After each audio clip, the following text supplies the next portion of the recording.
யாவருக்கும் இயேசு கிறிஸ்துவின் நாமத்தில் வாழ்த்துதல். நான் சொல்லுகிறது கூட எங்களுடைய வாழ்விலே சில காரியங்களை நாங்கள் அறியவில்லை, காணவில்லை, எங்களுக்கு தெரியாது. ஆனால் நாங்கள் அதை அறிந்த பின்பு, கண்ட பின்பு நாங்கள் அதை அறிந்து கொள்ளுகின்றோம். உதாரணத்துக்கு சொல்லுவதாக இருந்தால், ஒரு பிள்ளை பிறக்க முதல் அந்த பிள்ளையை பற்றி தாய்க்கு தெரியும். ஆனால் பிள்ளை என்றது தெரியும், அந்த அன்பு என்கின்றது தெரியும். அந்த அன்பின் அடிப்படையிலே, அந்த உணர்வின் அடிப்படையிலே காணாத அந்த பிள்ளையை தாய் நேசிப்பாள், தகப்பன் நேசிப்பாள். திருமணமான பின்பு அவர்களுக்கு குழந்தை பிறக்கவில்லை என்றால் கூட, திருமணமான ஒருவருக்கு குழந்தை பிறக்கவில்லை என்றால் கூட, அந்த குழந்தையை குறித்ததான அன்பு, அந்த உறவாடல், அந்த காரியங்கள் அவங்களுடைய வாழ்விலே இருக்கும். ஏனென்றால் அது அவங்களுக்குள்ளேருந்து இருக்கின்றதான உணர்வு. அதே போல ஒரு மனுஷனுடைய எல்லா காரியமும், ஒரு மனுஷன் உண்டான வாழ்விலே எல்லாம் அப்படித்தான் இருக்கின்றது. உதாரணத்திற்கு ஒருவர் திருமணமாகிறார்கள் என்றால் கூட, அவர்களை சில வேளையில் அவர்கள் ஒருவர் அறியாதவர்களாக இருப்பார்கள். ஆனால் அவர்களுடைய அன்பு என்கின்றது, அந்த லவ் என்கின்றது எப்படி வருகிறது? அவர்கள் காணவில்லை, அவர்களை பற்றி தெரியாது, ஆனால் அவர்களை பார்க்கவும் இல்லை என்று வைத்துக் கொண்டால், அவர்களுடைய அந்த இருதயத்தில் இருக்கிற அன்பு என்கின்ற உறவின், அந்த உணர்வின் அடிப்படையில தான் அவர்களை நேசிக்கின்றார்கள், அவர்களை காண்கின்றார்கள். கண்ட பின்பு அதற்குள்ளே போகின்றார்கள். அதை பெற்றுக்கொள்ளும் போது அவர்கள் அதிலே மகிழ்ந்து கவி கூறுகிறார்கள். அதே போலதான் ஆண்டவராகிய இயேசு கிறிஸ்து இந்த பூமியிலே இருக்கின்றார். நாங்கள் அவரை அறியவில்லை, ஆனால் எங்களுக்கு அவரை தெரியாது. ஆனால் நாங்கள் அவரை கேள்விப்பட்டால், அல்லது நாங்கள் அந்த அன்புக்குள்ளே போகும்போது தான், நாங்கள் அவரோடு கூட உறவாடும் போது அல்லது அவருக்குள்ளே போகும்போது தான் அந்த அன்பினுடைய முழுமை எங்களுக்கு தெரியும். எப்படி பூமியிலே ஒரு தகப்பனுக்கும் பிள்ளைக்கும், அல்லது ஒரு தாய்க்கும் பிள்ளைக்கும், கணவனுக்கும் மனைவிக்கும், சகோதரனுக்கும் சகோதரிக்கும், அல்லது காதலனுக்கும் காதலிக்கும், மனைவிக்கு கணவன், இப்படியான இருக்கின்ற உணர்வுகள், உறவுகள் எல்லாம் எப்படி இருக்கின்றது என்று சொன்னால், கண்டு அல்லது அதை அறிந்து ஏற்றுக்கொண்டு உணர்ந்த பின்புதான் அது எங்களுடைய வாழ்விலே தெரிய வருகின்றது. அதே போலதான் இன்றைய நாளிலே நான் உங்களோடு கூட சொல்ல வருகின்ற காரியம் என்னென்னு சொன்னால், எங்களை தேவன் அறிகின்றார். நாங்கள் தேவனை அறியாதிருந்தாலும் ஒரு நாளிலே தேவனை நாங்கள் அறியாதிருந்தோம். ஒரு காலத்திலே நான் கூட ஆண்டவராகிய இயேசு கிறிஸ்துவை அறியாதிருந்தேன். ஆனால் அவரை அறிந்த பின்பு தான் நான் அவருடைய உறவுக்குள்ளே நான் கடந்து வருகின்றேன். சில ஆட்கள் அவர்களை கண்ட பின்பு, யாரா இருந்தாலும் ஒரு உறவுக்குள்ளே வருவதானால், உலகத்தின் அடிப்படையிலும் சரி அல்லது கிறிஸ்துவனுடைய வாழ்க்கையிலும் சரி, அவரை அறிந்தால்தான், ஒருவரை அறிந்தால்தான் அவருடைய நாங்கள் அந்த உறவுக்குள்ளே பெற முடியும், அந்த உணர்வுகளுக்குள்ளே நாங்கள் வர முடியும். சில காரியங்களை நான் உங்களுக்கு எப்படி சொல்வதென்றால், கிறிஸ்துவை முதல் நாங்கள் யார் என்று அறிய வேண்டும். அவரை யார் என்று அறிந்தால்தான் அடுத்த காரியத்துக்களை நாங்கள் போக முடியும். அவருக்குள் இருப்பதை அறிய வேண்டும். இப்போ உதாரணத்துக்கு ஒருவன் அல்லது ஒரு பெண் ஒரு திருமணம் செய்ய முடிவு பண்ணினால், முதல் அவனை யார் என்று அறிவார்கள், அறிய யோசிப்பார்கள். நல்லவனா அல்லது கெட்டவனா, அவனுடைய ஃபேமிலி எப்படி, அல்லது அவனுக்குள்ள இருக்கிற குணாதிசயங்கள் என்ன, அவன் குடிப்பானா அல்லது கோபக்காரனா, அடிப்பானா, அப்படி என்று சில காரியங்களை நாங்கள் பூமியிலே நாங்கள் பார்க்கின்றோம். அல்லது நாங்கள் தேடுவோம் அதற்குள்ளே, இவன் எப்படிப்பட்டவர், எந்த ஃபேமிலியை சேர்ந்தவர், நல்லவரா கெட்டவரா, அவங்களோட அம்மா அப்பா எப்படி, அவருடைய சகோதரங்கள் எப்படி என்று சொல்லி நாங்கள் அவைகளை தேடி பார்க்கின்றோம். அதை பார்த்த பின்பு, நாங்கள் கண்ட பின்பு நாங்கள் அவர்களை ஏற்றுக்கொள்ளுகிறோம்.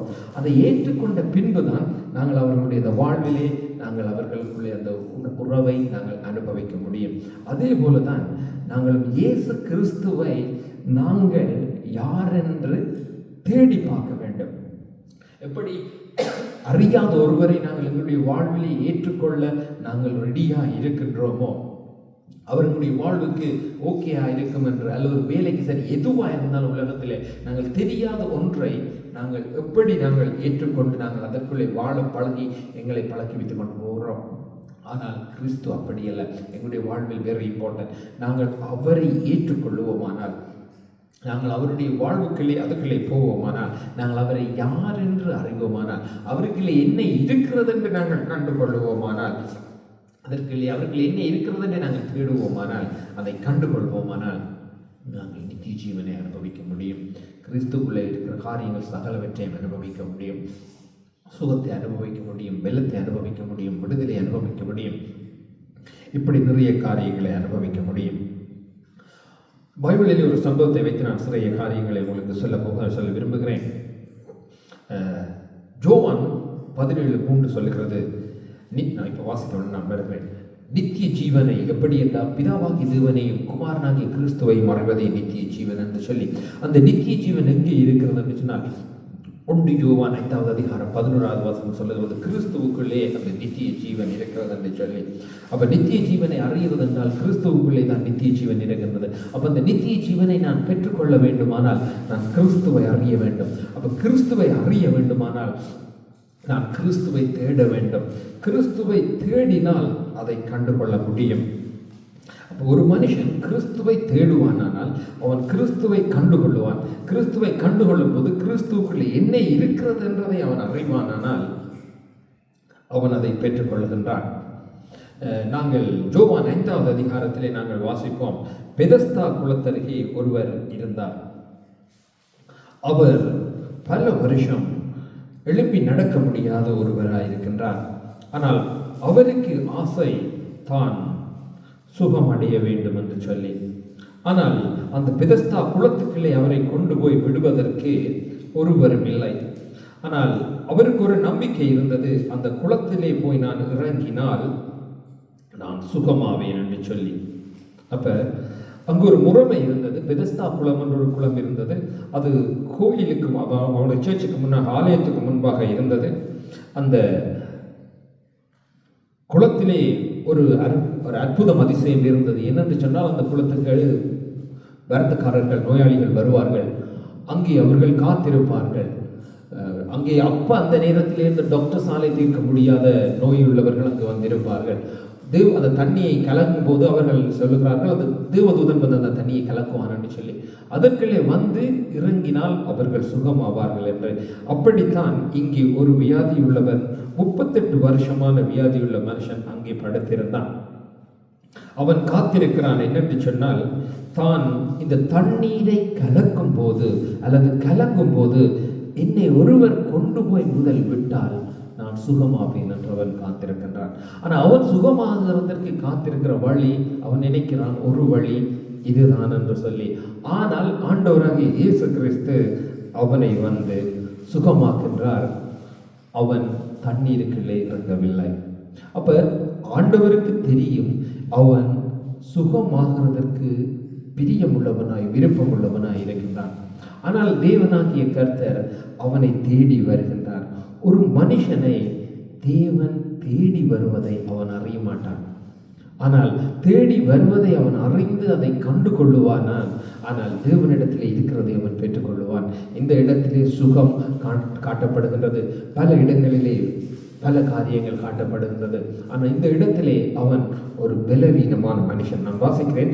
5வது வசனம் சொல்லுகிறது, 38 வருஷம் வியாதி கொண்டிருந்த ஒரு மனுஷன் அங்கே இருந்தான்.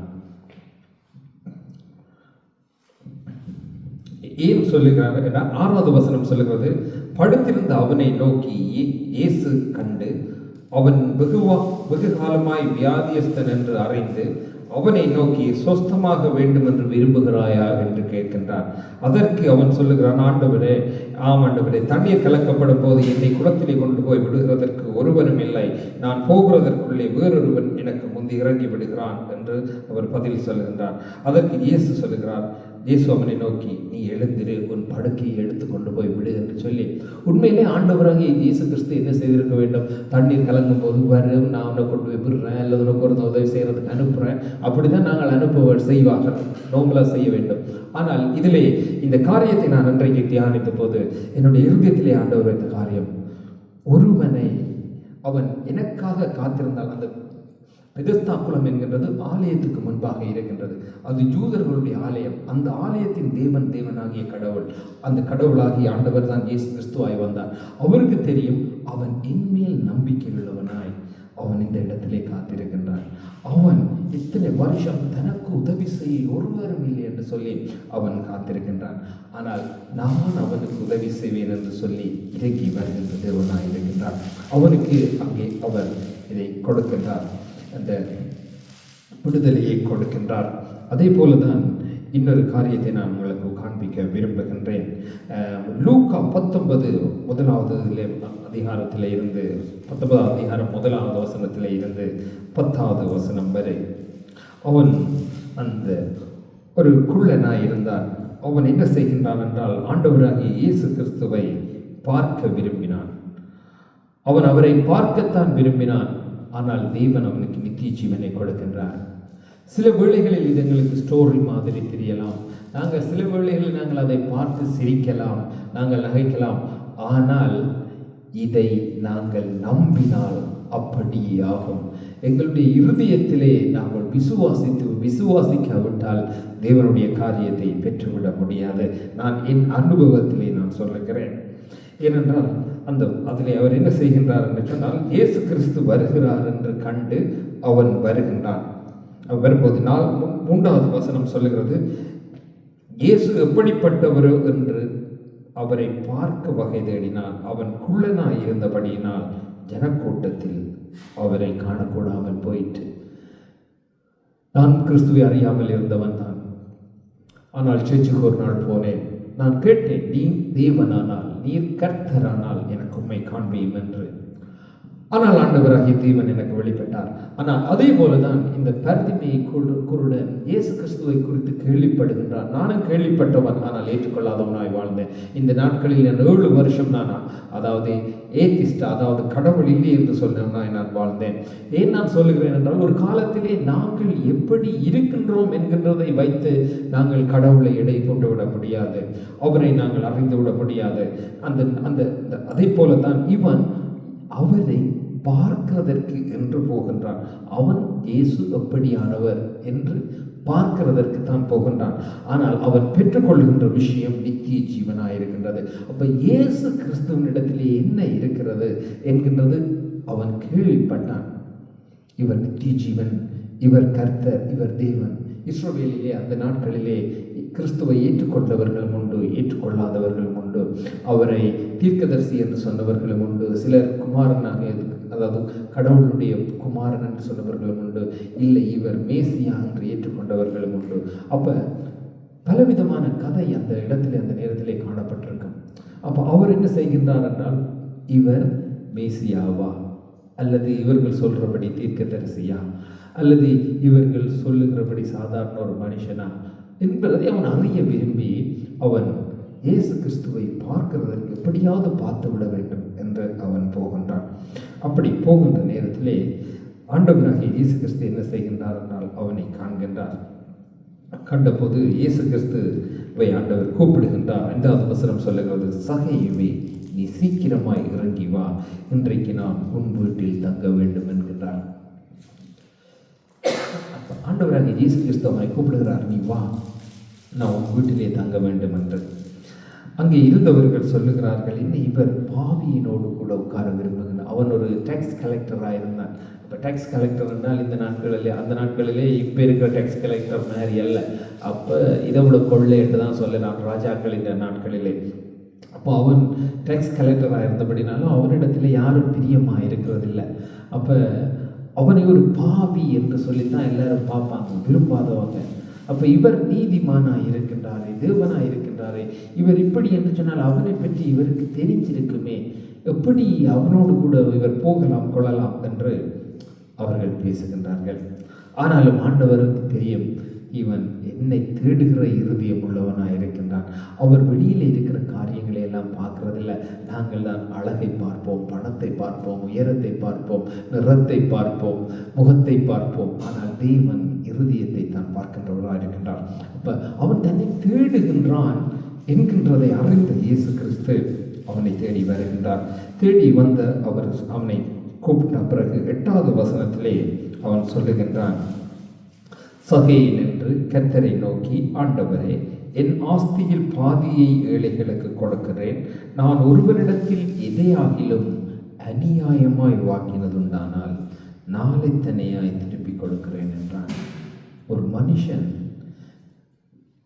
அவனுக்கே தெரியுது நான் அநியாயமாய் வாங்கி இருக்கின்றேன் என்று சொல்லி அவனுக்கு தெரிகிறது. அவனுக்கு அந்த இருதயத்திலே அந்த உணர்வு வருகிறது. அதனாலே தான் அவன் சொல்லுகிறான், நான் ஒருவனிடத்தில் எதையாகிலும் அநியாயமாய் நான் வாங்கினது உண்டானால் நான் அவனுக்கு அதை நாளத்தனியாய் திருப்பி கொடுக்கிறேன் என்று சொல்லி, இன்றைக்கு இந்த வார்த்தைக்கு ஒரு மனுஷன் வந்து சொல்லட்டும், ஆண்டவரை, நான் இயேசு கிறிஸ்துவை ஏற்ற பின்பு, அல்லது நான் இயேசு கிறிஸ்துவை சொந்த ரட்சகராக ஏற்றுக்கொண்ட பின்பு, நான் ஒருவனிடத்திலே அநியாயமாய் வாங்கினதை நான் நாளை தனியாய் திருப்பி கொடுக்கிறேன் என்று சொல்லி, நான் ஆண்டவரை ஏற்றுக்கொண்ட நாளிலிருந்து நான் பார்க்கல என்று தான் சொல்வேன். இங்கே இருக்கலாம், ஆனால் என் கண்ணுக்கு தெரியாமல் இருக்கலாம். ஏன் நான் இதை சொல்லுகிறேன் என்றால், ஒரு மனுஷன் எவ்வளவு அநீதி செய்கிறவனாக இருந்தாலும், அல்லது கர்த்தருக்கு பிரியமில்லாமல் நடக்கிறவனாக இருந்தாலும், ஆனால் ஆண்டவரிடத்தில் அவன் வருவானாக இருந்தால், ஆண்டவரிடத்தில் அவன் வந்து ஆண்டவரை இடத்தில் இருக்கிற நித்திய ஜீவனை கண்டுகொண்டு அவன் விடுதலை அடைவானால், இப்படி ஒரு மனுஷனை போல மாற்றுவார் அவர். அவன் நாளெத்தனையாய் கொடுத்து விடுகிறேன் என்று சொல்லுகிறான். இயேசு கிறிஸ்து அவனுக்கு சொல்லுகிறார். இயேசு அவனை நோக்கி, இன்றைக்கு இந்த வீட்டுக்கு ரட்சிப்பு வந்தது, இவனும் ஆபிரகாமுக்கு குமாரனாய் இருக்கிறான் என்று சொன்னார். இதை நான் தியானித்துக் கொண்டிருக்கையில் என்னுடைய இருதயத்திலே ஒரு நினைவு ஓடினது. அதை நான் இந்த இடத்திலே சொல்லுவேன். எனக்கு அதை கர்த்தர் தான் வைத்தார். இந்த பூமியிலே நல்ல மனுஷர்களும் இருக்கிறார்கள், தீய மனுஷர்களும் இருக்கின்றார்கள். ஆனால் ஒரு நல்ல மனுஷன் எப்படி அந்த எனக்கு சிந்தி ஓடுற ஒரு மனுஷன், பல மனுஷர்கள் பசியாய் இருக்கின்றார்கள். உண்டு அந்த ஆகாரத்தை உண்டால் தான் அவர்கள் உயிர் வாழ அவர்களுக்கு முடியும். அது அவர்களுக்கு அத்தியாவசிய தேவையாக இருக்கின்றது. ஒரு நல்ல மனுஷர் இருக்கின்றார். அவர் நல்ல பேர் 4 பேரை தெரிந்து கொண்டு இதை மற்றவர்களுக்கு கொடுங்கள் என்று சொல்லி அனுப்புகிறார். அந்த 4 பேர் வருகிறார்கள். அந்த 4 பேரிடத்திலே இன்னும் 4 பேர் வந்து சேருகிறார்கள். அந்த 4 பேர் வரும்போது அவர்கள் ஏற்றுக்கொள்ளுகிறார்கள். அந்த 4 பேரிடத்திலே 2 பேர் கள்ளர்களாக இருக்கிறார்கள். அந்த கள்ளர்களும் அந்த முதல் சேர்ந்த இருந்த 4 பேரும், பிறகு சேர்ந்த 4 பேர்ல 2 பேர், 6 நல்லவர்களும் 2 கள்ளர்களும் சேர்ந்து அதை ஜனங்களுக்கு கொடுக்கும்படி வருகின்றார்கள். ஆனால் அந்த உணவு அது எல்லாருக்கும் தேவையா இருக்கின்றது. ஆனால் அந்த கள்ளர்கள் இருந்ததின் நிமித்தம் சில மனுஷர்கள் இவர்களோடு கூட இருக்கிறார்கள் என்று சொல்லி அந்த நன்மையை புசிக்காமல் அவர்கள் சென்று விடுகிறார்கள். ஆனால் அவர்கள் பசியோடு சென்று விடுகிறார்கள். ஆனால் அந்த 2 பேர் நிமித்தம் எத்தனை பேர் அதை புசிக்காமல் சென்று விடுகிறார்கள். ஆனால் நாங்கள் பார்க்க வேண்டியது அந்த 2 கள்ளரை அல்ல, அந்த கொடுத்து விட்டவரையும் வாங்கி கொண்டு வந்தவர்களையும் அவரோடு சேர்ந்து வருகிற அந்த நல்லவர்களையும் உண்மை உள்ளவர்களையும் நாங்கள் பார்க்கும் போது, அந்த உண்மை உள்ளவர்களால் கொடுக்கப்பட்ட, உண்மை உள்ளவரால் அனுப்பி வைக்கப்பட்ட அதை நாங்கள் பெற்று அந்த உணவை உண்டு நாங்கள் பசியானதுதான் எங்களுக்கு நீதியாக இருக்கும். இல்லைன்று சொன்னால் நாங்கள் பசியோடு தான் இருக்க வேண்டும். அந்த 2 தீயவர்களோ அல்லது 2 பிரியம் இல்லாதவர்களோ அல்லது 2 அநீதி செய்கிறவர்களின் நிமித்தம் நாங்கள் அங்கு அவர் கொடுத்து விட்ட நன்மையை நாங்கள் பெற்றுக்கொள்ளாமல் போய்வோமானால் அது எங்களுக்கு தான் நஷ்டம். அதே போலதான் இன்றைக்கு நாங்கள் கிறிஸ்துவை நாங்கள் பார்க்கின்றோம், தேவனுடைய பிள்ளைகளை பார்க்கின்றோம், கிறிஸ்தவ பிள்ளைகளையும் பார்க்கின்றோம். ஆனால் அங்கு கிறிஸ்துவை சுமந்து செல்லுகிறவர்கள் கூட இன்றைக்கு பூமியிலே மற்றவர்களுக்கு ஆகாதவர்களாய், பிரயோஜனமற்றவர்களாய், தேவனிடத்திலே இருந்து பெற்றுக்கொள்ள வேண்டிய நன்மையை பெற்றுக்கொள்ள முடியாதவர்களாய் தடுக்கின்றவர்களும் அந்த கள்ளர்களுமாய் இருக்கின்றார்கள். ஆண்டவராகிய இயேசு கிறிஸ்து சொன்னார், யோவான் 24வது அதிகாரத்தை நாங்கள் வாசிப்போமானால் ஆண்டவர் சொன்னார், எச்சரிக்கையாயிருங்கள், எச்சரிக்கையாயிருங்கள். ஏனென்று சொன்னால், என் நாமத்தை தரித்து கொண்டு உங்களை வஞ்சிக்கும்படி, உங்களை ஏமாற்றும்படி உங்களிடத்திலே வருவார்கள். அவர்கள் வஞ்சிக்கின்ற ஓநாய்கள் என்று சொல்லி ஆண்டவராகிய இயேசு கிறிஸ்துவால் தன்னையும் வெளிப்படுத்துகின்றார், தான் அனுப்பினவர்களையும் காண்பிக்கின்றார். தன் நாமத்தினாலே உங்களிடத்திலே வந்து உங்களை ஏமாற்றி உங்களிடத்திலே நான் கொடுத்த நித்திய ஜீவனை பறித்து செல்லும்படியும் என் நாமத்தை தரித்து கொண்டு வருவார்கள். நீங்கள் எச்சரிக்கையாயிருங்கள் என்று நான் இந்த வழியில சொல்ல விரும்புகிறது என்னவென்றால், ஒவ்வொருவருக்கும் நான் சொல்ல விரும்புகிறது, கிறிஸ்துவை ஏற்றுக்கொண்டவர்களாக இருக்கலாம், ஏற்றுக்கொள்ளாதவர்களாக இருக்கலாம். ஆனால் நாங்கள் பார்க்க வேண்டியது ஒன்றுதான், கிறிஸ்து மட்டும்தான், கிறிஸ்துவை தான். உலகத்தில் இருக்கிற எந்த மனுஷனை நாங்கள் பார்த்து கிறிஸ்துவனிடத்தில் இருக்கின்ற காரியத்தை நாங்கள் இழந்து விடுவோமானால் அது நாங்கள் தான் அந்த நன்மையை பெற்றுக்கொள்ள முடியாமல் போய்விடும். எப்படி ஒரு நல்ல மனுஷன் இருந்து உலகம் பசியாக இருக்கிறதை கண்டு ஒரு 4 நல்லவர்களை தெரிந்து அனுப்பும் போது அவர்களோடு சேர்ந்து வந்தவர்கள் 2 பேர் அவர்களும் நல்லவர்கள் என்று தான் ஏற்றுக்கொள்கிறார்கள். ஆனால் மற்ற 2 பேரும் ஆனால் ஆகாதவர்களாக இருந்தாலும் ஆனால் அந்த கூட்டத்துக்குள்ளே வந்து அந்த அனுப்பிவிட்ட நன்மையை அதாவது ஒரு உணவு என்று வைத்துக்கொண்டால் அந்த உணவை பெற்று அதை புசித்து அதனால் உண்டாகின்ற நன்மையை பெற்றுக்கொள்ளும்படி அந்த இடத்திலே வந்து அதை பெற்றுக்கொண்டு போகும்போது அவர்கள் அந்த நன்மையை பெற்றுக்கொள்ளுகிறார்கள். அல்லது மற்ற 2 பேரை பார்த்து ஓகே எனக்கு இங்கே வேண்டாம், நான் வேறு வழியிலே போகும் என்று சொல்லி அவர்கள் போகும்போது அந்த நல்ல மனுஷன் கொடுத்து விட்ட அந்த மற்றது அல்லது முதல் அந்த நல்ல 4 பேர் அல்ல மற்ற 2 பேர் ஆகிய அந்த 6 பேருடைய அவர்கள் பட்ட கஷ்டங்கள் வீணாய் போகப்படுகிறது. ஏனென்றால் ஆண்டவர் சொன்னார், நான் ஒளியாக இருக்கிறேன். அப்ப ஒளி என்ன செய்யும் என்று சொன்னால் பார்வையிட வைக்கும். நான் இந்த ஒரு காரியத்தை நாங்கள் பார்த்து படிப்போம். யோவான் 9வது அதிகாரத்திலே நாங்கள் 5வது அதிகாரம் 5வது வசனத்தையும் 6வது 7வது வசனத்தையும் நாங்கள் பார்ப்போம்.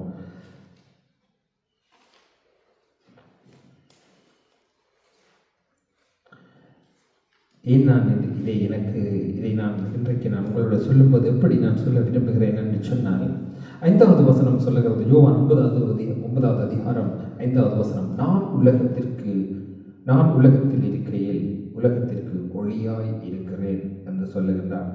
இந்த சம்பவம் ஒரு குருடனை குறித்ததானது. குருடனால் பார்க்க முடியாது, ஏனென்றால் அவனுடைய கண்ணிலே ஒளி இல்லை அல்லது இருள் ஒன்று இருக்கின்றது. இப்போ உதாரணமாக எங்களுக்கு பார்வை இருந்தால் கூட டாக்காக இருந்தால் இருளாக இருந்தாலும் நாங்களால் பார்க்க முடியாது. அந்த இடத்துல ஒளி இல்லை என்றால் பார்க்க முடியாது. ஒரு ரூம் இருட்டாக இருக்கின்றது, நாங்கள் அந்த இருட்டுக்குள்ளே போய் நாங்கள் பார்க்க மாட்டோம். லைட்டை போடுவோம், ஒளியை பெறுவோம், அந்த ஒளியினூடாகத்தான் நாங்கள் பார்க்க முடியும். அப்போ ஒருவனுக்கு பார்வைக்கு ஒளி வெரி இம்பார்ட்டன்ட். அப்போ இந்த இடத்துல நாங்கள் பார்ப்போம் என்று சொன்னால் முதலாவதாக சொல்வது, அவர் அப்புறம் போகையில் பிறவி குருடனாகிய ஒரு மனுஷன் இருந்தான். அப்ப பிறவி குருடன்டா அவனால் பார்க்க முடியாது. அதே அப்படியே வாசித்து வரும்போது சொல்லுகின்றார், நான் உலகத்தில் இருக்கையில் உலகத்துக்கு ஒளியாக இருக்கிறேன் என்று சொல்லி. அப்படி சொன்ன தேவன் 6வது வசனத்திலே சொல்லுகின்றார், இவைகளை சொல்லி அவர் தரையிலே துப்பி உமிழ்நீரினால் சேற்றுண்டாக்கி அந்த சேற்றை குருடனுடைய கண்களில் பூசி, நீ போய் சீலோவாம் குளத்திலே கழுவு என்றார். சீலோவாம் என்பதற்கு அனுப்பப்பட்டவன் என்று அர்த்தமாம். அப்படியே அவன் போய் கழுவி பார்வை அடைந்தவனாய் திரும்பி வருகின்றான். பார்வை அடைந்தவனாய் அவர் திரும்பி வருகின்றான். ஏனென்றால் அவனுக்கு அந்த கண்ணுக்கு ஒளியை அவர் கொடுக்கின்றார். இருந்த இருளை அவர் நீக்கினார். அவன் பார்க்க முடியாதபடி அவனுக்கு அது ஒரு இருளாக இருந்தது. ஆனால் அவர் அதை அவருக்கு கொடுக்கின்றார். ஆண்டவராகிய இயேசு கிறிஸ்து சொன்னார், நான் உலகத்துக்கு ஒளியாக இருக்கிறேன் சொல்லி. யோவான் அதை வாசிக்க டைம் நாங்கள் வாசிக்கிறது என்றால் ஓகே நான் வாசிக்கின்றேன். ஏனென்றால் யோவான் 17:3 சொல்லுகிறது, ஒன்றான மெய்தேவனாகிய உம்மையும் நீர் அனுப்பினவராகிய இயேசு கிறிஸ்துவையும் அறிவதே நித்திய ஜீவன். அறிவது என்பது கிறிஸ்தவத்திலே அதாவது பைபிளிலே உறவாடுவது. நாங்கள் மத்தேயுவில் நாங்கள் வாசித்து கொண்டு போவோம்னா அவனை அறிந்தான், அவன் அவளை அறிந்தாள் என்றெல்லாம் இருக்கின்றது. அப்போ என்னென்று சொன்னால் ஒருவர் அறிந்தார்கள் என்று சொல்ல போது ஒருவர் உறவாடினார்கள் என்று சொல்லி. அப்போ ஒருவர் அறியாமல் விட்டால் அவர்களோடு உறவாட முடியாது. கணவன் மனைவியை அறியாமல் விட்டால் கணவன் மனைவியோடு உறவாட முடியாது. சகோதரனை அறியாமல் விட்டால் சகோதரனோடு உறவாட முடியாது. சகோதரனை அறியாவிட்டால் அந்த உறவுகளே கடந்து வர முடியாது. தேவனுக்கும் எங்களுக்கும் ஒரு உறவு உண்டு. தேவன் ஆதாமை உண்டு பண்ணின போது தகப்பர் அவனை தன்னோடு கூட வைத்துக் கொண்டார். அவர் ஏதேனிலே அவரோடு உறவாடினார், அவரோடு கூட நடந்தார். எங்களுடைய வாழ்விலும் நாங்கள் தேவனை அறிவோமானால், நாங்கள் அவரோடு கூட நடக்க முற்படுவோமானால், அவர் எங்கள் வாழ்விலே எங்களோடு கூட இருக்கவும் நடக்கவும் அவர் போதுமானவராக இருக்கின்றார்.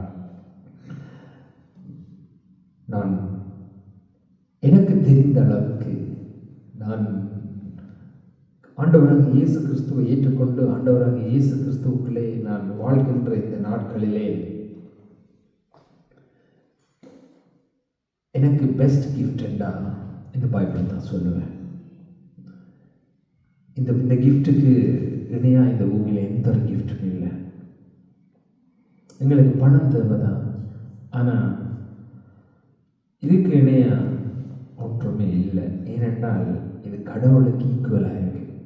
இது ஒரு மனுஷனுடைய கையில் கிடைத்தும் இருந்தும் இதை அவன் யூஸ் பண்ணலண்டா அவனுக்கு பசியாக இருக்கும்போது ஆகாரத்தை வைத்துவிட்டு அவன் பட்டினியாக இருக்கிறதற்கு சமம். வருத்தத்தோடு சாப்பிடாம இருந்து வருத்தம் நோயாகி வேதனை துன்பங்கள் வேறென்று போகின்றதற்கு காரணமான ஒரு பெஸ்ட் கிஃப்ட். இது இந்த வார்த்தை ஜீவன் உள்ளது. நான் இதில் ஒரு வார்த்தையை வாசித்து விட்டு நீ ஓகே இந்த ஒரு உதாரணத்தை சொல்கிறேன். ஒரு வசனம் சொல்லுவோம், ஆண்டவரே நீர் சொல்லுகிறீர், நீர் எனக்கு வெளிச்சமாக இருக்கிறீர் என்று சொல்லி, உன்னில் இருக்கிற இருளியெல்லாம் நான் அகற்றுவேன் என்று சொல்லி, அந்த வார்த்தையை நான் நம்பி ஆண்டவரே நீர் எனக்கு சொல்லியிருக்கிறேன், நீர் எனக்கு வெளிச்சமாக இருக்கிறீர் என்று சொல்லி என்னுள்ள இருளியெல்லாம் அகற்றுகிறீர் என்று சொல்லியிருக்கிறேன். இந்த வார்த்தையின்படி என் வாழ்வில் உண்டாகட்டும் என்று சொல்லி நான் நினைப்பேனானால் அது என் வாழ்வில் உண்டாகும். அது உண்டாகும். ஆனால் விசுவாசத்தோடு சொல்ல, அதை நான் சொல்லுகிறதற்காக அல்ல, அது எங்களுடைய உணர்விலே உண்டாக வேண்டும். நாங்கள் அதை செய்யும் போது அது அப்படியே நடக்கும். இது கிறிஸ்து மாத்திரமல்ல, கிறிஸ்துவை ஏற்றுக்கொண்ட அப்போஸ்தலர்கள் கூட மரித்தோரை எழுப்பினார்கள். இன்றைக்கு பூமியில் எத்தனையோ தேசங்களில் நடக்கின்றது, சில இடங்களில் நடக்காமல் இருக்கின்றது, சிலருக்கு நடக்கின்றது. ஏன் என்று சொன்னால் அவர்களுடைய விசுவாசத்தின்படி தான். பைபிளிலே ஆண்டவர் கொஞ்சம் பேரை தான் சுகமாக்கினார் என்று எழுதி ஒரு குறிப்பிட்டதை எழுதி வைத்திருக்கப்படுகிறது. நிறைய நடந்திருக்கும், மற்றது பைபிள் போதாதது போட்டனை. அதே நேரம் எல்லாரையும் அவர் சுகமாக்கல. ஒரு பட்டணத்தில் ஒரு குருடன் தான் இருந்திருப்பானா, இல்லை ஒரு வியாதியஸ்தன் தான் இருந்திருப்பானா, அல்ல அந்த பெதஸ்தா குலஸ்தரையே இருந்த ஒருவன் தான் இருந்திருப்பானா? எத்தனை பேர் இருந்திருப்பார்கள்? அவன் தண்ணீர் கலங்கும் போது நான் போகிறதற்கு முதல் இன்னொருத்தன் போய்விடுகிறான் என்றால் அங்கே எத்தனையோ பேர் இருக்கின்றார்கள். அவன் எத்தனை வருஷம் என்றால் அத்தனை வருஷம் அவன் அங்கே இருந்திருக்கின்றான். அவன் போக முடியல என்று அங்கே எத்தனை நோயாளிகள் இருந்திருப்பார்கள். ஆனால் அப்படி பல நோயாளிகள் இருந்த போதும் ஆண்டவர் அவனிடத்திலே தான் வந்தார். அதே போலதான் பரிதிமை குருடன், எத்தனை குருடன் இருந்தார்கள், ஆனால் அவரிடத்திலே தான் போனார் ஆண்டவர். சகை அவன் மட்டுமா குருடனாக இருந்தான்? எத்தனை பேர் அவரை தேட வகை தேடுகிறவர்களிடத்தில், அவரை தேடுகிறவர் உண்மையாய் என்னை தேடுகிறவர்களிடத்தில் தான் தேவன் வருகின்றவராய், கிறிஸ்துவை தேடுகிறவர்கள் என்று சொல்லி அது ஆண்டவர்களாக சொன்னான். என்னை நோக்கி பிதாவை பிதாவை என்று கூப்பிடுகிறவன் இடத்துல நான் வருவதில்லை, என்னை நோக்கி காத்திருக்கிறவன் இடத்திலே வருகிறேன் சொல்லி ஆண்டவராக இயேசு கிறிஸ்து மீண்டும் வருகின்றார். அவர் ராஜாதி ராஜாவாய் வருகின்றார். அவர் கிறிஸ்டியானிட்டிகிட்ட வரல, கிறிஸ்டியன் பீப்புள்கிட்ட வரல, அல்லது சர்ச்சுக்கு போறவங்கள்ட்ட வரல. என்னை நோக்கி, அதாவது அவரை நோக்கி உண்மையாய் அவரை நோக்கி எதிர்பார்த்து காத்திருக்கிறவரிடத்திலே தான் வருகின்றார். ஏன்னா சொன்ன இன்றைக்கு சர்ச்சிலே போய் உங்களுக்கு இயேசு கிறிஸ்துவின் வருகையை குறித்து உங்களுக்கு தெரியுமா என்று சொன்னால் பலருக்கு தெரியல. நீ ஒரு 24 ஹவர்ஸுக்குள்ள கர்த்தருடைய வருகையை குறித்து இருதயத்தில் நினைவு உண்டானதான் தான் இல்லை என்று சொல்றாங்க. இயேசு கிறிஸ்துவினுடைய வருகை என்கின்றது அந்த அல்லது கர்த்தர் வருகிறார், நான் போக போகின்றேன் என்கின்ற இயக்கங்கள், சிந்தைகள், தாகங்கள் இன்றைக்கு மனுஷரிடத்தில் இல்லை. மனுஷர்கள் என்ன செய்கின்றார்கள்? ஓகே, சேர்ச்சுக்கு வருகின்றார்கள், ஞானஸ்தானம் எடுக்கிறார்கள், போகின்றார்கள், ஆனால் தேவனை தேடுவதில்லை. தங்களுடைய வழிகளிலே தான் நடக்கின்றார்கள். தங்களுடைய வழிகளிலே நடந்து கொண்டு நான் தேவனுக்கு பிரியமாய் நடக்கின்றேன், நான் தேவனுக்கு உண்மையாய் இருக்கின்றேன் என்று. ஆனால் இதை எடுத்து வைத்து வாசித்து இதில் சொல்லப்பட்ட வசனங்களுக்கு நான் உண்மையாய் இருக்கிறேன் என்று ஆராய்ந்து பார்த்து தன்னை தேவனுக்கு முன்பாக படியிட்டு, தேவரீர் என் பாவங்களை மன்னியும் என்று சொல்லும் போது இதே மாதிரி நீங்க என்னை மாற்றுங்க என்று சொல்லும்போது தேவன் மாற்றுகிறவராக இருக்கின்றார். தேவன் தன்னுடைய வார்த்தைக்கு உண்மை உள்ளவராக இருக்கின்றார். அவர் எல்லாருக்கும் உண்மை உள்ளவராக இருக்கின்றார். ஆனால் அதை பெற்றுக்கொள்ள நாம தான் முடியாம இருக்கின்றோம். அதை பெற்றுக்கொள்ள கூடாதபடி நம்மிடத்திலே தான் சில காரியங்கள் காணப்படுகின்றது. பூமியிலே எத்தனை தேசங்கள் இருக்கு, எத்தனை தோட்டங்கள் இருக்கின்றது. சிலர் விதைக்கிறார்கள், அதற்கு ஒரு அறுவடையை பெற்றுக்கொள்ளுகிறார்கள். சிலர் எங்களோட வீட்டு, உதாரணத்துக்கு நான் சொல்லுகிறேன், எங்களுடைய யாழ்ப்பாணத்திலேயே எங்களோட வீட்டுக்கு பின்னால காணி இருக்கும். எல்லாருக்கும் எம்டி காணி இருக்கும். ஆனா எல்லாரும் அந்த காணியில விதைக்கிற இல்லை, எல்லாரும் அந்த காணியில இருக்கிற பலனை புஷிக்கிற இல்லை. ஆனா சிலர் பார்த்தால் பின்னால கத்தரிக்காய் தோட்டம் வச்சு கத்தரிக்காய் வைத்திருப்பார்கள், மிளகாய் கன்று வைத்திருப்பார்கள், வாழை மரங்கள் வைத்திருப்பார்கள். அவர்கள் அதனுடைய பலனை புசிக்கின்றார்கள். அவருக்கு ஆனால் அதே நேரம் சிலரை பார்த்தால் அவர்களுடைய கிரவுண்ட் சும்மா இருக்கும். ஆனால் அவர்களும் அங்கே ஒரு வாழை மரத்தை வைப்பார்களானால், கத்தரிக்காயை வைப்பார்களானால், ஒரு மிளகாயை வைப்பார்களானால், அல்லது எதையாவது பயிரிடுவார்களானால் அதற்குரிய பலனை அவர்கள் பெற்றுக்கொள்ளுகிறார்கள். யார் அந்த பலனை பெற்றுக்கொள்ளுகிறார்கள் என்று சொன்னால், அது நான் கத்திரிக்காயை வச்சா முளைக்கும், அதிலிருந்து பலன் வரும் என்று நம்பி செய்கிறவர்கள் தான் அதை செய்கிறார்கள். அதை அசட்டையாய் தெரிந்தும் அசட்டையாய் தங்களுடைய இதுபடி செய்கிறவர்கள் அதில் இருக்கிற பலனை பெற்றுக்கொள்ளுகிறதில்லை. அதே போலதான் தேவனிடத்திலே வந்தவர்களும் ஆண்டவரிடத்திலே வருகின்றவர்களும் இதை தெரிந்தும், இதற்குரிய காரியத்தை தெரிந்தும், இப்படியான காரியங்கள் இருக்கிறது என்று தெரிந்தும் தங்களுடைய வழியிலே தங்களுடைய விருப்பங்களின்படி எல்லாம் நாங்கள் நடக்கும்போது சில வேளைகளில் நாங்கள் அதை பெற்றுக்கொள்ளாமல் போகின்றோம். ஆனால் பெற்றுக்கொள்வதற்கு நாங்கள் தடையாயிருக்கிறோம், கிறிஸ்து தடையில்லை. நான் என்னுடைய அனுபவத்திலே சொல்லுகிறேன், ஒருவன் தேவனிடத்திலே வந்தால் அவன் கட்டாயமாய் தேவனை நம்பினால் பெற்றுக்கொள்ளுகிறான். அவன் தேவனிடத்திலே விசுவாசம் இல்லாமல் இருந்தால் அவன் பெற்றுக்கொள்ளாமல் போய்விடுகின்றான். அதற்காக கிறிஸ்து பட்சபாதமுடையவர் அல்ல. கிறிஸ்துவை யார் நம்புகிறார்களோ அவருக்கு அவர் உண்மையுள்ளவராக இருக்கின்றார். யார் அவரை நம்பலையோ, அசட்டை பண்ணுகிறார்களோ, அவர்கள் அவரை இழந்து விடுகிறார்கள். அவர் அசட்டை பண்ணுகிறதில்லை, அவர் இழந்து விடுகிறார்கள். எப்படி அந்த ஒருவர் 4 பேர் இடத்திலே கொடுத்தனுப்பும் போது 2 பேர் சேர்ந்து வரும்போது அதை பார்த்து இன்னும் 2 பேர் வரும்போது அதை பார்த்து ஓகே இவர்களுக்கு இடத்திலே நாங்கள் போவதான்னு சொல்லி திரும்பி போகின்றவர்கள் நன்மையை பெற்றுக்கொள்கிறதில்லை. ஓகே, கொடுத்து அனுப்பப்பட்டவரை பார்த்து நான் நன்மை அடையும்படி அவர் கொடுத்து அனுப்பி இருக்கின்றார் என்று சொல்லி அந்த இடத்திலே நின்று அதை பெற்றுக்கொள்ளுகிறவர்கள் அந்த நன்மையை புசித்துக் கொள்கின்றார்கள். அதே போலதான் எங்களுக்கு பிதாவாகிய தேவன் கிறிஸ்துவை அனுப்பியிருக்கின்றார், நித்திய ஜீவனுக்காக அனுப்பியிருக்கின்றார். அவரிடத்திலே நித்திய ஜீவன் இருக்கின்றது, அவரிடத்திலே ஒளி இருக்கின்றது, அவரிடத்திலே விடுதலை இருக்கின்றது, சுகம் இருக்கின்றது. நான் அதை பெற்றுக்கொள்ளும்படி, நான் அதை தேடும்படியாய் நான் ஓடுவேன், நான் நம்பிக்கையாய் ஓடுவேன், நான் காத்திருப்பேன், அவர் எனக்கு தருவார், நான் தினமும் அதற்காக காத்திருப்பேன் என்ற போது தேவன் கட்டாயம் ஒரு நாள் தருவார். வருஷங்களை சில நோயாளிகளின் வருஷங்களை பார்ப்போமானால் 25 வருஷம், 14 வருஷம், 38 வருஷம் கூட காத்திருந்திருக்கின்றார்கள். காத்திருக்கும் போது வேதனை தான். ஆனால் கர்த்தர் சுகமாக்கவும் விடுதலையாக்கவும் வல்லமையுள்ளவராக இருக்கின்றார். தேவன் உங்களுக்கு கொடுத்ததை அல்லது எனக்கு கொடுத்ததை தேவன் என்ன கொடுத்திருக்கிறார் என்பதை நான் அறிந்து கண்டுகொள்வதை என்னுடைய வேலையாக இருக்கின்றது. இந்த வேலையில் நான் ஜெபம் பண்ண விரும்புகிறேன். பிதாவே, உமக்கு நான் நன்றி செலுத்துகிறேன். நீர் உம்மையும் நீர் அனுப்பின குமாரனாகிய இயேசு கிறிஸ்துவையும் அறிவதே நித்திய ஜீவன் என்று சொல்லுகிறது யோவான் 3:17. 1 யோவான் 5:11 சொல்லுகிறது அவருக்குள்ளே நித்திய ஜீவன் இருக்கின்றது, அதுதான் மனுஷருக்கு ஒளியாக இருக்கிறது என்று சொல்லி நான் கடைசியாக வாசித்தோம். யோவான் 9வது அதிகாரத்திலே சொன்னார், நான் உலகத்துக்கு ஒளியாக இருக்கின்றேன். அவர் சொல்லுகிறார், நான் இருளை விளக்குகிறவனாக இருக்கின்றேன், உன்னிடத்தில் இருள் இல்லாதபடி நான் நடத்த விரும்புகிறவராக இருக்கிறேன். நான் உனக்கு தேவனாக இருக்கின்றேன்.